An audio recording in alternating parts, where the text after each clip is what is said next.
नमस्कार दोस्तों, स्वागत है आप सभी का निमी टेक्निकल क्लासेस में। साथियों, यहाँ पर आज जो हम चर्चा करने जा रहे हैं ये एक स्कैम से रिलेटेड है। यानी कि रेलवे के द्वारा जो रेलवे के जो बड़े बड़े ऑफिसर हैं, जो कर्मचारी हैं, जो नियुक्ति देते हैं उन लोगों को, जब एक प्रोसेस से गुजरकर एक छात्र है ना, एक छात्र जब नौकरी के लायक बनता है तब उसको सिलेक्शन दी जाती है, उनको नियुक्त किया जाता है। अब नियुक्ति करने वाले अधिकारी भी स्कैम कर रहे हैं और स्कैम इस कदर हो रहा है कि बिना किसी एग्जाम दिए जो रेलवे का सिलेक्शन बोर्ड का जो पैनल होता है उस पैनल में नाम ऐड कर देना। मतलब कि अगर उस पैनल में ना अगर किसी भी अभ्यर्थी का नाम आ गया, इसका मतलब ये होता है कि वो अभ्यर्थी उस प्रोसेस से गुजर कर यहाँ तक आया है। प्रोसेस का मतलब कि जैसे कि एडवर्टीजमेंट आया, उसने फॉर्म अप्लाई किया, फॉर्म अप्लाई करने के बाद सीबीटी एग्जाम दिया, एग्जाम के बाद अगर फिजिकल का है तो फिजिकल देगा, अगर साइको है तो साइको देगा, और अगर टाइपिंग टेस्ट उसमें होना है उस भर्ती में तो टाइपिंग टेस्ट देगा। इसके बाद मेडिकल देगा, मेडिकल के बाद आती है नियुक्ति का टाइम। तो एक अधिकारी ने क्या किया कि बिना किसी प्रोसेसिंग के ही डायरेक्ट उसको टेक्नीशियन में ग्रेड 3 की नौकरी दे दी, है ना। तो जैसे कि यहाँ पर उनका हाईलाइट भी है कि आरआरबी गोरखपुर के चेयरमैन जो है, गोरखपुर के जो चेयरमैन है ना, उन चेयरमैन ने क्या किया है कि 2 अभ्यर्थियों को बिना परीक्षा के ही नियुक्ति दे दिया है। तो ऐसा वीडियो बनाने से देखिए होता क्या है ना कि जो रेलवे के कर्मचारी है, जो रेलवे डिपार्टमेंट है, वो उस तक ये चीज़ें पहुंचती हैं। अगर हम जैसे लोग अगर इसको सेशन नहीं करेंगे तो फिर इस प्रकार की धांधलेबाजी बहुत ज़्यादा होने लगेगा। और जो ऐसे जो चेयरमैन बैठे हुए हैं, जो बिना परीक्षा के ही बिना एग्जाम के ही लोगों को नियुक्ति दे देते हैं, फिर ये जो स्कैम है ये स्कैम बहुत ज़्यादा बढ़ता जाएगा, है ना। घोटाला बहुत ज़्यादा होता जाएगा वैकेंसी के नाम पर। तो इसलिए हम भी सेशन कर रहे हैं। यहाँ पर आइए देखते हैं चीज़ों को। यहाँ पर लिखा हो कि आरआरबी गोरखपुर के चेयरमैन निलंबित, और निलंबित होने का रीज़न क्या है। हो सकता है कि ये आपको कटिंग ढंग से ना दिख रही हो, लेकिन आप सुनिएगा, मैं पढ़ रहा हूँ।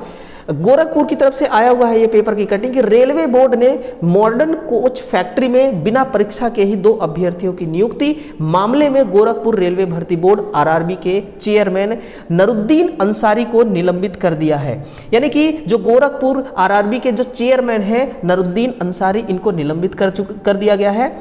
मुख्य कार्मिक अधिकारी अवधेश कुमार को चेयरमैन का अतिरिक्त प्रभार दिया गया है। इनके जगह पर अब अवधेश कुमार जी को चेयरमैन के पद पर प्रभार सौंपा गया है।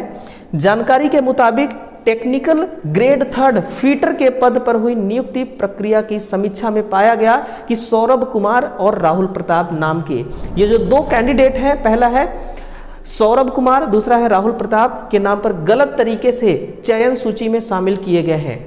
ये टेक्नीशियन ग्रेड 3 के पोस्ट के लिए इनको नियुक्ति किया गया है। मामला खुला तो दोनों नाम पैनल से हटा दिए गए थे, यानी कि इन्होंने खुद किया था ऐसा। इनमें से एक सेवानिवृत्त पैनल दूसरा चेयरमैन के निजी सहायक का बेटा था, यानी कि जिसकी पहुंच है, जिसका आरआरबी तक बढ़िया पहुंच है, या फिर उस आरआरबी का खुद चेयरमैन है, अगर वो अपने बेटों को इसी प्रकार से सिलेक्शन देते रहे बिना किसी एग्जाम के, तो फिर उन छात्रों का क्या होगा जो रात रात दिन रात एक कर देते हैं एक नौकरी के लिए, अपना एक सीट पक्का करने के लिए, फिर उन जैसे छात्रों का क्या होगा।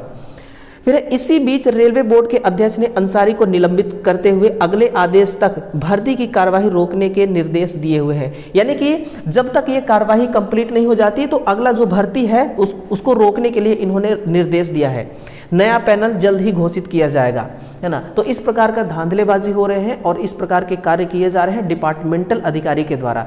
तो ये एक प्रकार से बहुत ही बड़ा स्कैम हम इसको मानेंगे, बहुत बड़ा गलत कदम इन्होंने उठाया और 2 ऐसे छात्रों को इन्होंने चयन सूची में शामिल कर दिया जो ना तो एग्जाम दिए ना फॉर्म को अप्लाई किए। और ये वो दोनों ऐसे छात्र हैं जो कि चेयरमैन के निजी सहायक, है ना, चेयरमैन के जो निजी सहायक हैं उनका एक बेटा, और दूसरा चेयरमैन के निजी सहायक, और दूसरा एक सेवानिवृत्त पैनल, है ना, का बेटा।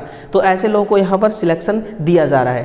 तो ये था एक छोटा सा न्यूज़, और छोटा नहीं, इसमें इसको हम बहुत बड़ा न्यूज़ कहेंगे, क्योंकि ऐसा धांधलेबाजी नहीं चलना चाहिए। अगर रेलवे में इस प्रकार का चीज़ें अगर होने लगा, इस प्रकार का काम होने लगा, तो फिर रेलवे तो अपने आप में एक बहुत बड़ा डिपार्टमेंट है, नौकरी जनरेट करने का एक हब है। यहाँ पर नौकरी बहुत ज़्यादा है, इसलिए छात्र बहुत ही विश्वास करते हैं इस डिपार्टमेंट में। तो इस डिपार्टमेंट को, है ना, इस प्रकार से बदनाम करने का काम किया जा रहा है। ठीक है, तो ऐसा काम बिल्कुल भी नहीं होना चाहिए। चलिए, यही एक छोटा सा न्यूज़ था। इस न्यूज़ को अन्य साथियों तक पहुंचाइएगा, अन्य साथियों तक साझा करके उनको भी बताइएगा कि इस प्रकार से रेलवे में कार्य हो रहे हैं, और सेशन को एक लाइक ज़रूर कीजिएगा अगर ये न्यूज़ आपको अच्छा लगी हो तो। मिलते हैं दोस्तों अगले सेशन में, तब तक के लिए आप सभी का बहुत बहुत धन्यवाद।